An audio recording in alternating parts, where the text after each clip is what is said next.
Bonjour à tous et bienvenue pour cette vidéo. Aujourd'hui, je vais vous expliquer comment avoir un bon portfolio pour entrer en école d'art. Pour cela, j'ai corrigé l'exercice final des participants du STA. Cet exercice était en fait de faire un portfolio qui résume leur travail durant ces vacances. C'était un super entraînement pour ceux qui avaient besoin d'en faire un pour entrer en école d'art. Bien sûr, je n'ai gardé que les moments intéressants du live, et je vous remettrai la rediffusion entière en description. Avant de commencer, je préviens que tout le monde a fait un super travail, et que je les félicite pour leurs nombreux efforts pendant ces vacances d'été. Félicitations à tous, et voici la vidéo. Alors, du coup, c'est bien. Tu mettras, par exemple, portfolio année, je sais pas quoi, mais là, du coup, vu que c'était pour l'STA. J'aime bien la direction graphique. Alors, en termes de direction graphique, je peux pas vous aider parce que moi, je vous montre mon portfolio. C'était juste des pages blanches. Je me suis pas amusée à mettre des petits trucs sur les côtés et tout. Parce que c'est important d'être très design dessus parce que y a des professeurs qui n'aiment pas du tout quand c'est trop chargé et tout. J'avais un professeur, quand on faisait en cours de design, quand on décorait trop notre page, il disait que ça faisait comme des femmes qui étaient trop maquillées, c'est-à-dire des filles de joie. Canva, c'est bien pour faire les portfolios, enfin ce genre de trucs. Mais voilà, faites-en un peu, mais pas trop. Et moi, je sais pas faire d'entre-deux, donc du coup, j'ai rien fait du tout, personnellement. Je peux pas vous montrer mon portfolio parce qu'il y a mon nom, prénom, et il y a mon enfin, il y a tout, mes données personnelles, je vais vite. Donc du coup, quand tu feras le truc, pas d'émote et tout, ça, tu sais qu'on est ensemble et que voilà. Tu mettras, voilà, portfolio pour rejoindre telle école, tu as ton cursus scolaire, tu le mettras par ici. Tu fais une petite présentation, donc c'est bien le sommaire, personnellement, j'en avais pas fait. Et ce qui est bien avec le STA, c'est que si vous voulez rejoindre n'importe quelle école, ça veut dire école de... Alors, animation, c'est un peu compliqué, parce qu'animation, je sais pas. Mais en termes d'illustration, si vous voulez avoir un bon portfolio, faut montrer que vous savez faire plein de choses. Il faut montrer que vous connaissez tous les sujets.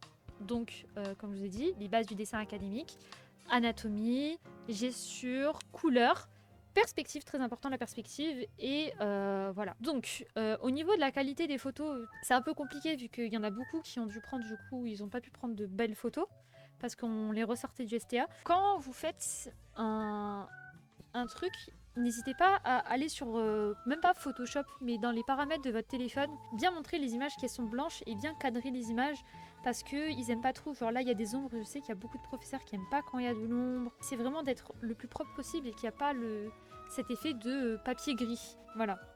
Donc là, par exemple, là, j'avais bien scanné. Voilà, c'est un peu trop, je trouve. Mais là, c'est parfait. Si on peut vraiment les coller dans ce genre de sens, c'est parfait. Après, moi, j'avais pas non plus le meilleur portfolio de tous les temps. Donc, là, c'était bien pour ton anatomie. C'est ce genre de... Vu qu'on est dans le STA et que je vous avais demandé de le faire, vous le mettez. Mais si vous êtes en école d'art, vous ne mettez pas j'étais plutôt fière de moi et tout. Du coup, quand vous faites une présentation de chaque truc, donc dessin d'études, vous dites, voilà, mes dessins en temps limité. Vous mettez, par exemple, là, tu mets haut, bas. Essaye de faire plus de sélection. Tête de Loomis, pareil. Et marque pas assez catastrophique, il faut que tu montres que tu es fier de ton travail. Alors, ensuite, au niveau de la gesture, voilà, c'est bien, tu as marqué gesture. Tu mets là, par exemple, le petit dessin de gesture en temps limité pour ton portfolio de professionnel. Toutes tes émotions, ils s'en fichent. Hein, voilà. Peut-être s'il te demande de faire un portfolio comme le STA où tu dois expliquer tout ton process. Donc, j'aurais aimé avoir un peu plus de détails sur ton, sur ton devoir. Le cube, alors, tu sais que j'ai... un truc que tu es la seule, c'est que j'ai trop aimé que tu aies mis du côté primitive et l'effort que tu as fait pour faire la roue, que même moi je n'ai jamais fait. Hein. Pour être honnête, je n'ai jamais fait la roue. Voiture, bâtiment, bah là c'est la qualité de la photo malheureusement. Les bâtiments j'ai bien aimé, c'était super propre, un petit peu des problèmes au niveau du toit. Ton deuxième devoir c'était sympa, un petit peu même beaucoup vide parce qu'il manquait beaucoup de détails dans les infrastructures, mais après je vous ai donné 3 jours et 3 jours pour faire ça c'est un peu compliqué. Travail de composition. Alors, si vous voulez faire de la composition pour un portfolio, il faut éviter de mettre des images de films et mettre vraiment des petites thumbnails comme je vous avais appris à faire. Par exemple, au lieu de faire une page composition, vous allez faire une illustration. Là, regardez, on a les close-up, donc on a tout le truc. Et ensuite, on a les thumbnails où on a la composition. Mais si, par exemple, vous voulez aller en école d'illustration et que vous voulez montrer que vous savez faire de la composition, les couleurs, là, en une image, vous montrez à votre juge que vous maîtrisez la composition, les couleurs et l'anatomie. Voilà. Après, au niveau de la perspective, vu que c'est du splash art, on peut un petit peu bidouiller la perspective et vous montrer que vous connaissez aussi les poses dynamiques. Donc, juste en faisant plusieurs altérations comme ça, vous montrez que vous maîtrisez déjà tous ces sujets. Et pourtant, vous n'êtes pas obligé de faire des images 4K de chacun de vos thumbnails. Hein. Vous faites un petit paquet de tout ce que vous savez faire et puis voilà. Est-ce que le splash art est conseillé dans un portfolio ? tu peux faire des illustrations de ce qui te plaît. Et tu montres, enfin si tu veux le faire en splash art, tu le fais en splash art. Et tu montres en fait ton processus. Rien que montrer ton processus montre toutes les choses que tu maîtrises ou que tu essayes de maîtriser dans ton portfolio. Mais par contre, ce qui est déconseillé, c'est de faire que des fanarts. Montrer que t'es fan de manga, c'est se tirer une balle dans le pied. Quelque chose à ne pas faire, c'est faire que des fanarts. C'est vraiment juste dire que vous savez que copier, que vous êtes que dans un univers. C'est pour ça que le dessin académique, c'est beaucoup trop important. Est-ce que Shin est là? Oui, t'es là. Alors, en anatomie, le haut du corps est une partie assez complexe de l'anatomie. Il faut savoir avant tout faire les formes. Tac, tac, tac. Donc ça, c'est très bien. Mais ça, tu le mettras pas non plus dans ton portfolio. Parce que c'est... Enfin, selon moi, les profs, ils s'en fichent un petit peu. Là, les exercices sont très propres. Et là, du coup, vu que le fond n'est pas blanc, tu ne peux pas te fondre avec le fond blanc. Mais essayez de passer vos dessins à la scanneuse. C'est très bien, c'est très propre. Pas de notes, pas de petits dessins à côté. Voilà. Il faudrait faire plus de portraits et plus paquets. Genre que vous montrez que vous savez faire plusieurs types de visages. Donc pas que des jeunes filles à la Sam Dawes Art, mais des grands-pères et tout. Ça montrer que vous êtes dans la diversité. Savoir faire, montrer que vous êtes couteau suisse, c'est très important. Texture et couleur. Au niveau de la texture, petit problème de propreté. Si on te demande de faire du dessin traditionnel, la propreté c'est très important. Et pour l'illustration, pareil, l'illustration très jolie. Petit problème au niveau des détails, mais après ça on n'avait pas encore appris à faire tout ce qui est nature. Quand tu es pas sûr pour la texture, tu évites d'en faire ou alors tu en fais le moins possible.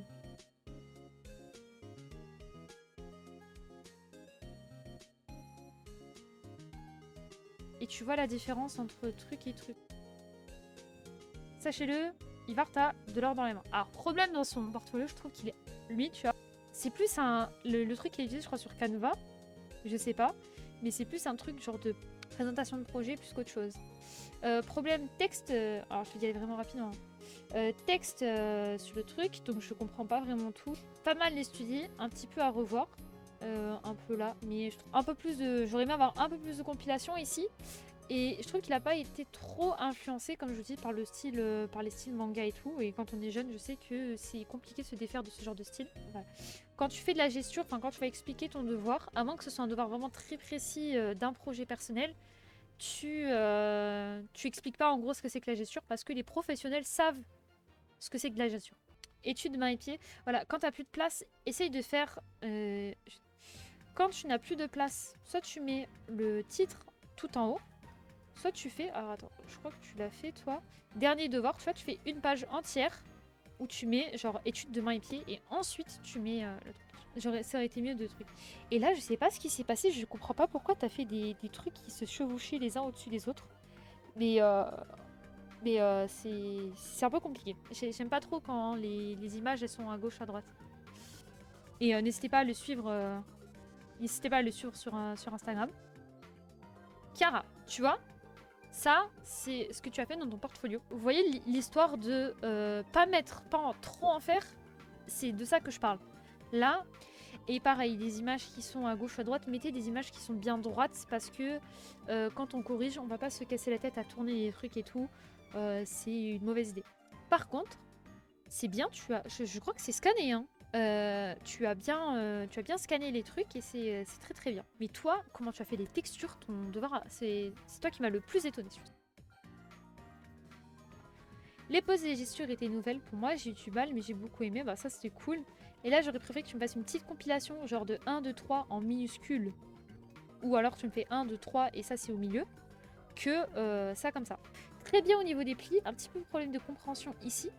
Mais franchement très très bien, j'ai beaucoup aimé ces deux exercices, tu étais la seule à l'avoir fait je crois. Mais voilà, très bons exercices, félicitations. Est-ce qu'on doit mettre les textes réflexifs ici pour chaque dessin? Alors personnellement, je préfère faire un texte réflectif quand je m'occupe d'un projet, quand je fais un projet ou alors quand je fais une illustration, genre une grosse illustration pour par exemple celle de Kaisa, tu expliques ton process, mais ce que tu as ressenti, je le conseille pas vraiment. Je préfère qu'on m'explique professionnellement, parce que tu vas parler à des pros, hein. C'est pour devenir professionnel plus tard. Tu vas pas dire oui, j'ai commencé à pleurer sur mon dessin quand tu vas montrer ça à un professionnel pour entrer dans une industrie. Ça, tu vas pas le faire parce que ça va juste plus te dévaloriser. Je préfère qu'on explique un process de façon professionnelle, à expliquer comme si tu expliquais un manuel, hein. C'est ça, hein, quand tu es designer, tu fais ce genre de choses. Tu expliques pas tes sentiments, tu fais comme si c'était un manuel, un tuto de comment est-ce que tu as fait tout ça. Et voilà. Parce que vraiment, si tu veux expliquer, tu fais un portfolio pour tes potes si tu veux, mais les profs, ils en ont rien à faire de si t'as pleuré derrière ton dessin, ils veulent juste le résultat. Je vais vous montrer quelque chose qui est sympa à faire pour un portfolio, c'est dans le mien. Il y en a les professeurs, ils aiment bien. C'est montrer. Alors, déjà, les dessins d'observation, c'est important. Donc, ce que les professeurs aiment bien, je vais critiquer un petit peu le mien, c'est que par exemple, j'ai mis trop de dessins de modèles vivants. J'ai mis les meilleurs, mais il fallait que je fasse plus de choix, ou alors plus les compresser. Donc, le modèle vivant, c'est important si vous voulez rentrer en truc d'académie, comme j'avais fait. Dessin modèle vivant, tatata. Voilà, tout ça là, après, franchement, c'était pas obligatoire.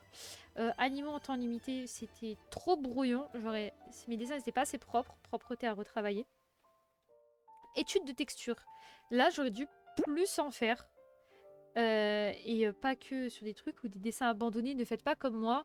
Ne faites jamais de dessins abandonnés. Faites plus.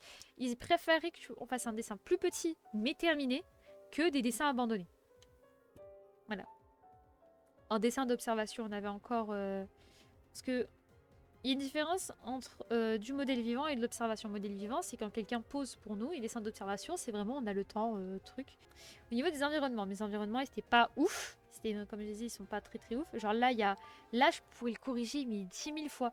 Il n'y a aucune profondeur. C'est pas propre. La lumière n'a aucun sens. Il n'y a pas de big, small, medium. C'est vide.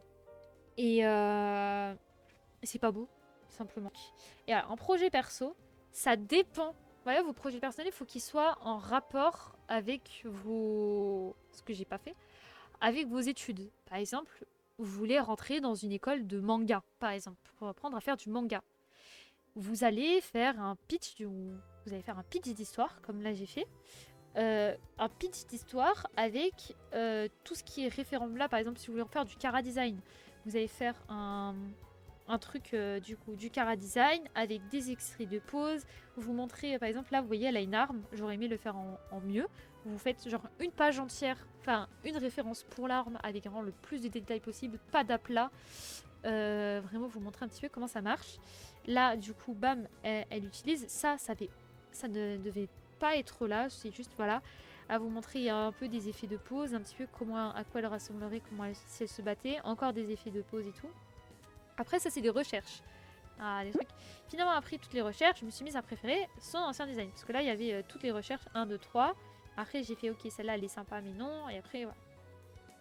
Après, on a des essais de thumbnail, vous voyez. Alors là, j'avais jamais appris à faire des thumbnails avant. Hein. C'était, voilà, vous voyez, problème au niveau de la profondeur. Ça aurait été mieux autrement. Ça aurait été mieux autrement que comme ça. Mais j'avais un petit peu compris comment les thumbnails existent. Après, voilà, des dessins de sketch, je le conseille. Là, vraiment, on a tout le projet entier, mais j'ai pas donné de détails sur ce personnage. Mais voilà. Donc là, c'était pour faire si vous voulez faire du chara design, un truc de chara design, ça et ça, c'est très très bien. C'est très très bien pour montrer, voilà, vous savez faire plusieurs essais, plusieurs tests, vous l'avez essayé dans des positions, si son arme elle est pratique, tout ça, voilà, c'est un process de recherche. Après, en autre projet personnel, là c'est mieux au niveau des recherches. Donc du coup, on a des recherches par rapport aux ombres des personnages. Ensuite, on a des tests au niveau des bras, des jambes. Bon, j'aurais pu faire un peu plus de détails. Et là, c'est illustration personnelle. Par exemple, faire un fan art de League of Legends. C'était pas... C'était une de mes meilleures illustrations. Mais c'était pas obligatoire. Donc si j'ai bien suivi, un bon portfolio, c'est expliquer le process et non pas le ressenti. Pour pas trop charger le doc, montrer qu'on est moyen dans pas mal de domaines, à part devenir illustrateur ou autre. Et un niveau dessin bien arrêt. Prendre des belles photos, voire scanner, avoir un bon line art. Prof, j'ai rien oublié. Alors, je crois que parce que je me suis un petit peu mélangée. Mais en gros, pour avoir un bon portfolio, c'est sûr qu'il faut que tu montres que tu as une grande ouverture. Mais si tu veux être spécialisé dans quelque chose, si tu vas aller dans un domaine de l'animation, l'animateur, il en a rien à faire de tes illustrations. L'animateur, il en a vraiment, il s'en contrefiche. Il veut voir plus le process. C'est pour ça, le process est très intéressant. C'est parce que c'est là où tu mets à nu ton dessin. C'est là où tu mets à nu toutes tes capacités. Et c'est là où tu montres que tu triches pas. C'est très important. Et c'est là où tu montres que, voilà, par exemple, dans l'illustration, les bâtiments, ils sont un peu cachés. Tu montres dans le sketch de ton illustration que tu sais faire les bâtiments, c'est juste que pour la beauté d'illustration, tu l'enlèves. Enfin, tu les caches. C'est ça qui est important. Exprimer ton ressenti, franchement, je sais pas. Personnellement, comme j'ai dit, je suis un peu mi-figue, mi-raisin. Donc ça, c'est à toi de voir si tu trouves que ça a lieu d'être dans ton portfolio ou non. Mais je préfère rester la plus neutre possible dans un portfolio, personnellement. Comment expliquer ça Si on t'entend toi chouiner et qu'il y a 4 autres élèves qui sont en train de chouiner, ils vont me dire oh, ils ont pas envie de dessiner, tu vois. Ou si tu montres que trucs, ils sont en mode bon, tout le monde trouve que c'est un challenge. Après, voilà, c'est un truc. Personnellement, je ne mettrai pas de jeu ou ce genre de choses. Ça, c'est un truc important. Il faut pas que tu fasses un portfolio pour 50 écoles. Il y a des écoles qui sont très exigeantes et qui demandent des choses. Donc si tu veux, par exemple, ton top 1, top 2, tes 2 premières écoles, c'est genre tu as une école d'animation 3D et tu as une école d'animation 2D, bah tu vas pas montrer tes trucs d'animation 2D. Enfin, tu vas pas montrer genre 70% de tes trucs. Ça va pas être de l'animation 2D pour une école qui demande de la 3D. Tu vas montrer que tu sais faire quelques trucs. Genre par exemple, si je devais te dire, ce serait 10% de choses que tu sais faire, 20% par exemple d'animation 2D, et 70% de trucs que tu sais faire en 3D. Parce que c'est là où on va t'évaluer. Par exemple, là, c'est par exemple s'ils te demandent de faire un background, parce que dans certains trucs d'animation, ils te demandent parfois de faire des trucs en 2D pour faciliter la chose. Par exemple, pour Arcane, il y a des bâtiments qui sont en 2D. Et par exemple, les gobelins, ils vont plus te demander des dessins d'observation, que tu sais faire, des dessins sur le moment. Ils vont te demander de la dessin de gesture, ou ce genre de trucs. Et c'est pour ça je conseille d'aller voir des anciens élèves et de leur demander des conseils par rapport à ça. Petit trick aussi, c'est que tu regardes les travaux d'élèves sur le site de l'école de laquelle tu veux rejoindre et tu essayes de reproduire un peu le thème de ce qu'ils ont, tu vois. Merci d'avoir regardé la vidéo et merci infiniment pour les 1000 abonnés. Je vous en remercie chaudement. N'hésitez pas non plus à liker cette vidéo, à vous abonner et à activer la cloche pour ne pas rater mes prochaines vidéos. Rejoignez mon Discord pour partager vos dessins et poser vos questions en live. Sur ce, bon courage et à bientôt!